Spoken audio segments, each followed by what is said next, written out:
My best friend turned me in after she stole my boyfriend. Block 1. The betrayal begins. It was 2:07 a.m. when the pounding on my front door started. Not the kind of knock you ignore, the kind that shakes your bones, that tears you out of bed with your heart already racing. I stumbled down the stairs in my pajamas, barefoot, clutching my phone. I thought maybe it was a drunk neighbor, or worse, someone hurt. What I didn't expect was to open the door to 2 uniformed officers with stern faces and flashlights. "Ma'am," one of them said, "we have a warrant to search the premises. My name is Haley Brooks. I'm 28 years old, I live in Nashville, Tennessee, and until that moment, I thought I was just an ordinary person with an ordinary life. I'm a graphic designer, freelance, mostly work from home. I love plants, true crime podcasts, and wine nights with my best friend Marissa." Correction, former best friend. Because what happened next tore my life apart, piece by calculated piece. And when I finally found out who was behind it, I realized betrayal doesn't always come from enemies. Sometimes it's delivered with a smile, from the person who knows you best. The officers swept through my apartment like I was some kind of criminal. They confiscated my laptop, my backup drives, even my phone. I kept asking questions. What is this about? What are you looking for? But they just kept repeating the same phrase. You've been named in an anonymous tip involving fraud and identity theft. I froze. Fraud? Identity theft? I've never even had a parking ticket. I'm the person who returns shopping carts and reports lost wallets. I couldn't process it. And the moment they handed me the search warrant, I saw it. A list of alleged infractions, tied to a PayPal account I'd never seen before, and usernames I didn't recognize. But someone had used my name, my address, my IP address, and someone had gone to great lengths to make it look like I was running an online scam. After they left, without arresting me, but warning that further action may follow, I sat on my living room floor, numb. Everything I owned felt invaded. My privacy shattered, my identity tainted. I called the only person I trusted, Marissa. She picked up on the second ring, voice groggy. "Hey babe, what's up?" And I told her everything. She gasped, swore, ranted about how insane it was. "Do you need me to come over?" she asked. And of course I said yes. She brought wine. We stayed up until dawn. She held my hand while I cried and said all the right things. "We'll figure this out. I'm with you. We'll prove you didn't do this." She even offered to help me dig into who could have framed me. What I did not know, not then, was that the person I was leaning on for support, she was the one who'd sent the tip. And the reason she did it had nothing to do with justice. It had everything to do with Ryan, my boyfriend, who, at the time, I still believed was mine. Block 2, the web she wove. Looking back, I should have seen the signs. Little moments, subtle shifts. Marissa used to be the kind of best friend who'd show up with coffee when I was on deadline, who'd text me memes at midnight just to make me laugh. But in the weeks leading up to the raid, something had changed. She started asking weird questions about my passwords, my Wi-Fi router, whether I was backing up my files.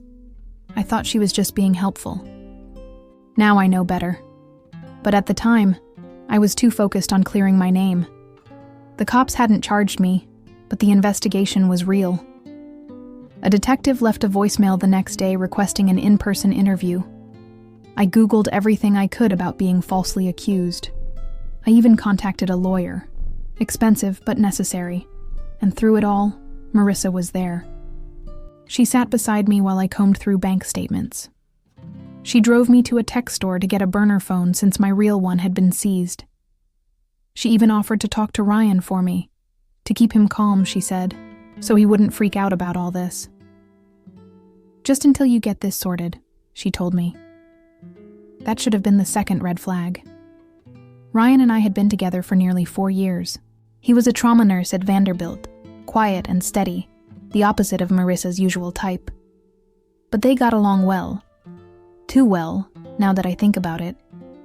That weekend, he stopped texting me back. When I finally reached him through my temporary phone, his voice was flat. I just need space, Hales. This whole thing. It's a lot. A lot? You think I did this? I don't know what to think, he said. It's your name on everything. Click. He didn't answer after that. I fell apart. The next day, Marissa showed up with a grocery bag full of snacks and a fresh bouquet. We are not letting this ruin your life, she said cheerfully, placing the flowers on the table like she hadn't just watched my relationship implode. And I believed her. Until I found the receipt. It was crumpled in the bottom of the paper bag she'd brought over. A pharmacy printout. Nothing unusual. Until I noticed the customer name on the card reader print line. R. Sloan. Ryan's last name. The timestamp? 2 nights ago.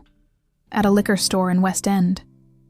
The same night she told me she was just staying in. My stomach dropped. I opened my browser and checked her Instagram. She hadn't posted in days. But Ryan, his stories were still up. I clicked through. A brief video, taken in dim lighting, clinking glasses and laughter in the background. A second voice. Familiar. Too familiar. Babe, say cheers, Marissa's voice. My heart turned to stone. I grabbed my old backup drive and opened my file manager. Among the synced logs from my browser history and downloads, something odd. A folder labeled Draft Assets. Marissa buried deep inside my graphic design archives. It wasn't mine. Inside were screenshots of my login pages, my saved passwords, my PayPal backup codes, images I didn't remember taking, because I hadn't. She'd used my laptop. She'd watched me type them in. She'd built the trap piece by piece, and all the while she smiled and poured wine and told me we were in this together. I wasn't just betrayed, I'd been targeted, and now I was done playing the victim. Block 3. Digging deeper. That night, I couldn't sleep.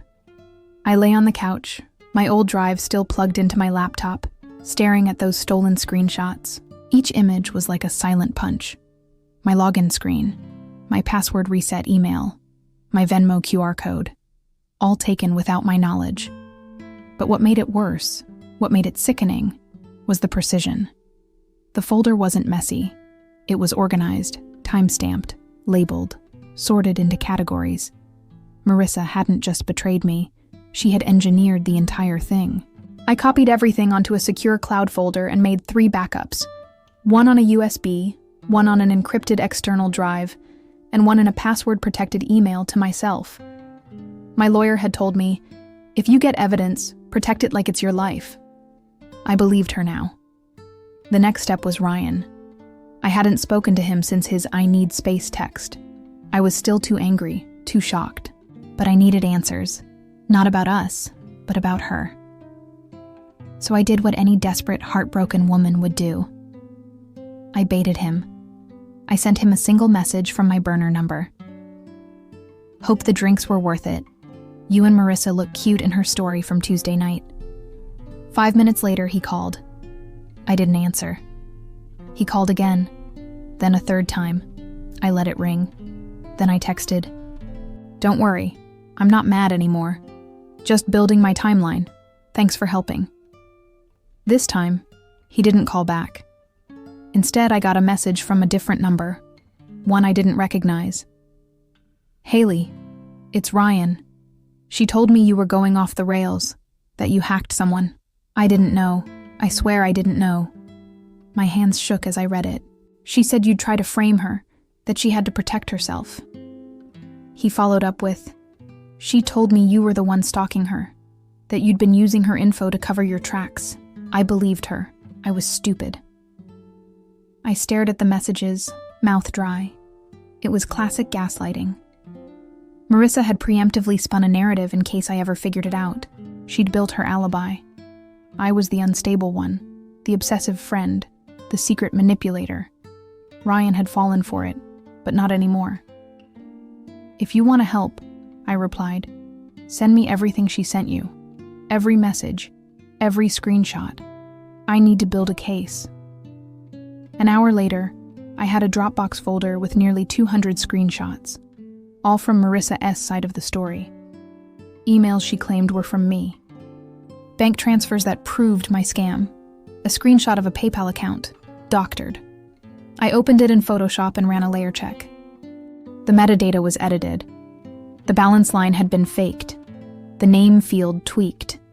And then, the jackpot. A screen recording where she was editing my photo ID into a user profile for a phishing website. She wasn't just a liar. She was a criminal. And I wasn't going to the cops to beg for mercy. I was going to bring them a case so airtight they wouldn't to just clear my name. They'd throw hers in the fire. Block 4. Building the case. By the next morning, I had every piece I needed to go on the offensive. I met with my attorney. Her name was Madison Grant, a former prosecutor turned defense specialist with a reputation for turning hopeless cases into settlements or full dismissals. She was the one who had warned me weeks earlier. If someone is trying to frame you, they've already rehearsed their version. You need to bring the truth, loudly. I slid a flash drive across her desk and waited while she opened it. Madison clicked through the files, the screenshots Marissa had stolen, the edited PayPal interface, the screen recording Ryan had forwarded me. Her eyes narrowed as she reached the folder labeled Draft Assets Marissa. Then she turned to me. "You're not just innocent," she said. "You're the target of a conspiracy. And this is gold." She laid out our strategy. We would file a counter-complaint. A formal notice to the district attorney AS office that the anonymous tip had not only been fraudulent but maliciously engineered, with evidence that pointed to a clear suspect, including motive, access, and documented fabrication of digital materials. But Madison also warned me. She's going to panic when she realizes you're coming back swinging. And panic she did. That evening I got a call from Marissa. The audacity nearly made me laugh. I let it go to voicemail, but the message was worse than I imagined. "Hey, Hales. Weird vibe lately. I just wanted to check in. I've been feeling this distance, and it's really sad because I thought we were friends. Anyway, I hope you're okay. If you want to talk, I'm here. Just don't make this messy, okay?" Messy? You frame someone for fraud, steal their boyfriend, and gaslight them into thinking they're paranoid, and I'm the one being messy? The next morning, my lawyer submitted the formal counter-complaint, including Ryan's statement, the metadata report on the forged screenshots, and a copy of the screen recording. We attached a demand for an official investigation into the misuse of law enforcement resources. Within 48 hours, the detective who'd originally contacted me called back. His tone had changed. "Miss Brooks," he said, "thank you for the new information. We're reopening the file." I exhaled for the first time in weeks, and then the real fallout began. Ryan called again. This time not to apologize, but to confess. He told me the truth, that Marissa had been subtly poisoning the well for months, that she'd told him I was cheating, manipulating people, involved in shady freelance gigs. She used tears and timing to paint herself as the innocent bystander caught in the middle. And then she moved in with him. While I was being investigated, she was sleeping in my boyfriend's bed. Ryan offered to testify. Not just about what she told him, but about what she de-admitted when she thought no one else would ever know. She said she always knew you'd get all the attention, he told me. That people trusted you too much, that it wasn't fair. Envy. That's what it came down to. Not justice, not fear, not even love. Just pure, calculated envy. She didn't want my life. She wanted to destroy it. And now, she was finally being seen for what she really was. But I wasn't done yet, because if Marissa thought this was over with one counter-complaint, she hadn't seen the full storm coming. Block 5. Turning the tables. While the police began their investigation into Marissa, I turned my focus to something just as critical. reclaiming my voice. Because damage like this doesn't just live in police reports. It seeps into your reputation, your work, your friendships. I'd lost 3 clients since the raid. One of them sent a cold, 2-sentence email ending a 5-year relationship. I couldn't blame them. All they knew was what had looked like truth. So I did what Marissa never expected. I told my story. Not to the internet. Not yet. To the people who mattered. First, I contacted every client I'd worked with in the past year. I didn't go into dramatic detail. I simply sent a message. I was falsely accused in an investigation that is now being reopened due to proven evidence of fraud and malicious intent by the actual perpetrator. My legal team is cooperating with the authorities, and I've been fully cleared to continue working. If you have any questions, I'm happy to speak with you personally. Most didn't reply, but one, a marketing exec named Jordan IGID, worked with on a brand launch, called me directly. "I'm so sorry this happened to you," she said. "We always knew you were solid. Keep us updated." That one call meant everything. Then I reached out to my landlord. The property manager had gotten wind of the police visit and issued a notice of review, code for we rewatching you. I scheduled a meeting with the building office, walked in with my lawyer's letter, and showed them the case summary. 10 minutes later, they rescinded the warning. My footing was returning. Slowly.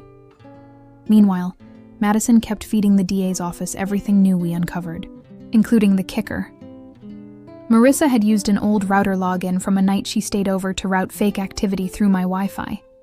The cops recovered the logs, her IP address, her MAC address, all linked back to my network. It was digital burglary, and the tech forensics confirmed it. At that point, the case flipped entirely. They issued a subpoena for Marissa's personal devices, and just like that, she vanished. Phone off. Social accounts wiped. Ryan hadn't seen her in 2 days. He texted me in a panic. She packed her stuff. Said she was going to stay with a cousin in Dallas. I don't know if that's even real. It wasn't. By the end of the week, she had a warrant out, not for arrest yet, but to secure evidence from her apartment and devices. And I finally got a call back from the officer who once treated me like a suspect. "Ms. Brooks," he said, "we owe you an apology." And it wasn't just words. The official case was reopened, not as a fraud investigation against me, but as a targeted defamation and digital impersonation case against Marissa Kane. And as the story began to ripple through our circle of friends, through professional contacts, through whispers online, something surprising happened. People who once doubted me started to speak up, because lies can travel fast. But truth, when it lands, it's undeniable. Block 6. The reckoning begins. When the truth started to circulate, I braced for backlash. But what I got instead was silence. Not from the people who mattered, from the ones who had once quietly distanced themselves. The ones who ghosted me after the police visit, who paused our collaborations, who unfollowed me with no explanation. They didn't reach out to apologize. They just faded further away. And honestly, good. Because when the storm clears, you finally see who was standing with you and who was only there for the sunshine. Ryan, to his credit, didn't disappear. He was still angry, mostly at himself. "I let her poison my head," he told me in a long, guilt-ridden voicemail. "I knew you, I know you, and I let one person's insecurity rewrite everything I believed." I didn't call him back. Some bridges don't burn from one act. They rot from months of erosion. And while he wasn't the architect of my downfall, he helped Marissa lay the bricks. Letting him back in would have been like rebuilding with unstable concrete. Meanwhile, Madison was preparing the next phase of our legal response, a civil suit for damages. Because while clearing my name was the priority, Marissa had cost me more than peace of mind. She'd cost me clients, income, emotional well-being, and, most painfully, my sense of safety in my own home. Madison calculated it all: lost wages, legal fees, reputational damage. The sum we filed for? $325,000, enough to send a message. But even before the paperwork hit, Marissa reappeared. Sort of. She posted a cryptic note on a new Instagram under a different handle, Mirror Truth X. The bio read, "There are always two sides. Watch what happens next." And a single post. When people can't control the narrative, they try to destroy the person. Classic projection. We sent the screenshots to the DA's office. Madison pushed for a gag order. Meanwhile, the subpoena had produced results. Police found encrypted chats between Marissa and a user handle linked to a dark web service known for falsified credentials and black hat services. She hadn't just tried to frame me. She'd actively researched how to do it and paid for tools to help. And the payment?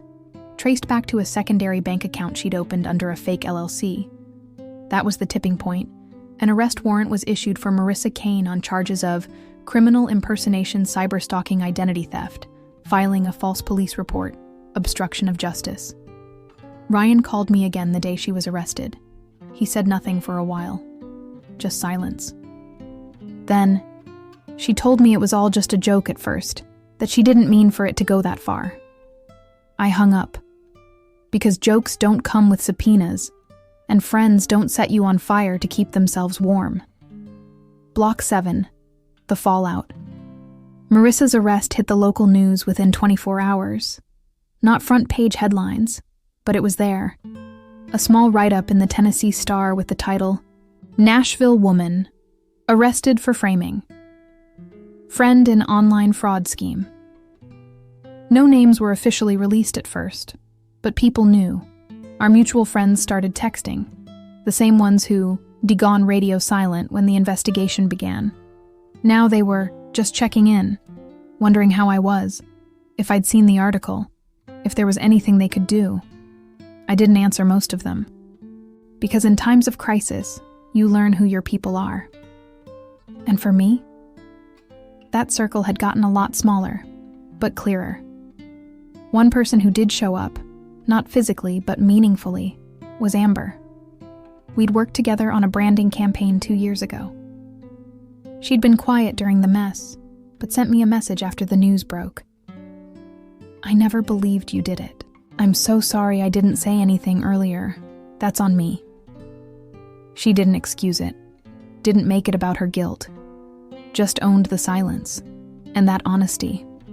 That mattered more than 1,000 fake apologies. Meanwhile, Marissa was released on bond while awaiting trial. Her lawyer tried to spin the case, that it was a misunderstanding, that the evidence was circumstantial, and that my accusations were exaggerated due to a personal falling out. Classic defense. But it didn't matter, because the evidence was airtight. The forensic techs confirmed the digital trail, the IP match, the stolen credentials, the Photoshop metadata, even chat logs where she bragged about taking Haley down a peg. Ryan submitted his statement. So did my landlord, who remembered when Marissa borrowed the Wi-Fi password to stream something the same week the fake logins started. Madison smiled when she saw the final report. "This isn't just going to trial," she said. "This is going to be public." And I had a choice. Let it unfold quietly, or step into the spotlight, own my narrative, and make sure no one else had to go through what I did without a voice. So I made a call to a journalist I trusted. Block 8. Owning the narrative. Her name was Cassie Monroe, an investigative journalist who ran a digital series on online harassment and tech-related crimes. I'd followed her work for years, but never thought I'd be part of one of her stories. We met at a cafe outside the city, low-key and quiet. I brought a printed copy of the evidence summary, a redacted version of the police file, and a personal letter I'd written, not to Cassie, but to the next woman like me. Someone who might be going through the same kind of betrayal, afraid to speak out, thinking no one would believe her. Cassie listened. She asked hard questions, but not invasive ones. Then she asked something that stopped me cold. Do you want people to see you as a victim or a survivor? I paused, then answered without thinking. Neither. I want them to see me as the one who came back swinging. Cassie's article went live 2 weeks later. When your best friend becomes the betrayer, the real story behind a Nashville woman's digital nightmare. It didn't name Marissa, legal reasons, but it didn't have to. It outlined everything. The false accusations, the stolen data, the abuse of the police system, and most importantly, the recovery. The systems I had to rebuild, the clients I lost, the friends who turned away, the ones who stayed. The article went viral locally, then regionally. I got messages from strangers across the country, women, men, people who had been falsely accused, digitally harassed, or betrayed by people they loved. One message stuck with me. I thought I was crazy for thinking my friend was trying to sabotage me. Your story gave me the strength to dig into my own situation, and I found the proof. Thank you for not staying quiet. That moment made everything worth it. Meanwhile, Marissa's legal team tried one last move. Mediation. A deal. A settlement. A promise not to drag her through public court in exchange for an apology and a sealed payout. Madison let me decide. I said no. She'd tried to destroy my life in the shadows. She could face the consequences in the daylight. The court date was set for October. I'd be there. Not just as a witness. As proof that no matter how deep the betrayal, no matter how calculated the fall, you can climb out. But before the trial, one more twist was waiting. Because Marissa, she had one final card to play, and she was about to try and turn everything on its head. Block 9, the final play. 2 weeks before the trial, Madison called me. You need to sit down, she said. Those are never words you want to hear from your lawyer. I was already sitting, but my heart climbed into my throat anyway. Madison sighed. Marissa's team just filed a countersuit. I blinked. For what?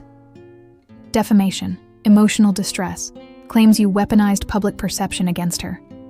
They're trying to paint you as the aggressor now. I didn't laugh. I didn't cry. I just sat there, stunned. She framed me, I said quietly. She hacked me, and now she's suing me. It's desperation, Madison replied. They know they're cornered. This is a Hail Mary. They're hoping to rattle you, make you doubt yourself, maybe even push you to settle. But I wasn't rattled. Not this time.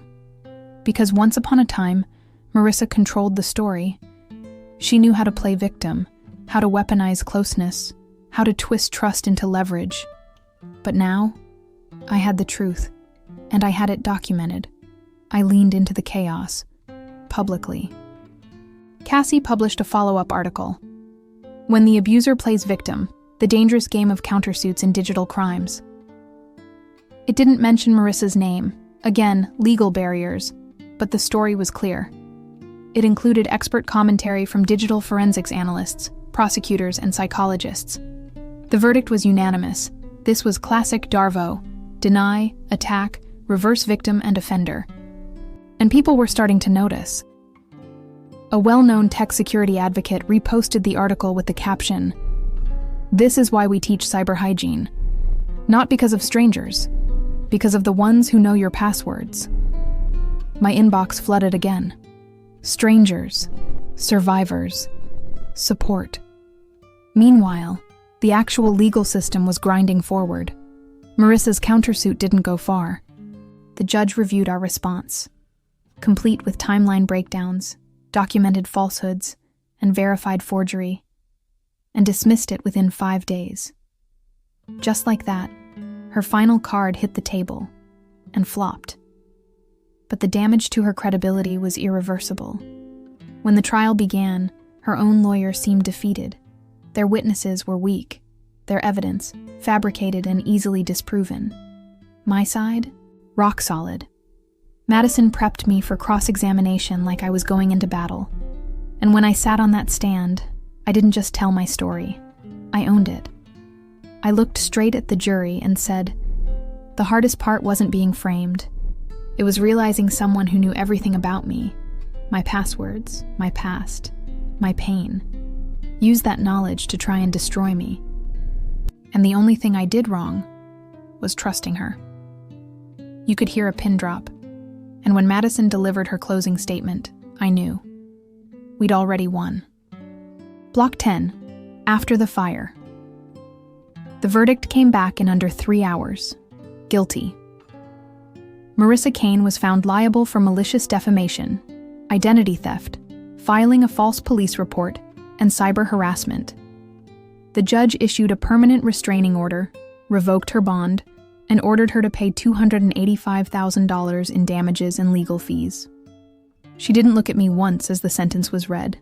She just stared straight ahead, face pale, jaw clenched, the picture of someone who finally realized that consequences were real. But it wasn't about the money. It was about truth. About finally being heard. In the months that followed, things didn't magically snap back to normal. That kind of betrayal doesn't just disappear. I still flinch when someone asks for my Wi-Fi password. I still hesitate when an old friend reaches out of the blue, but I also feel stronger, cleaner, and free. My name is Haley Brooks, and I survived being framed, gaslit, abandoned, and targeted by the person I once called my best friend. But I didn't just survive. I fought back. Now I speak at digital safety panels. I share my story with advocacy groups. I help others spot the signs, the subtle shifts, the calculated kindness that masks sabotage. Because this wasn't just about me. It was about every person who's been silenced by fear, every person who's second-guessed themselves into isolation, every person who's been told, no one will believe you. I'm here to say, I believe you. And even if your world has been burned down to the foundation, you can rebuild. Brick by brick, truth by truth, until no one can ever use your trust against you again.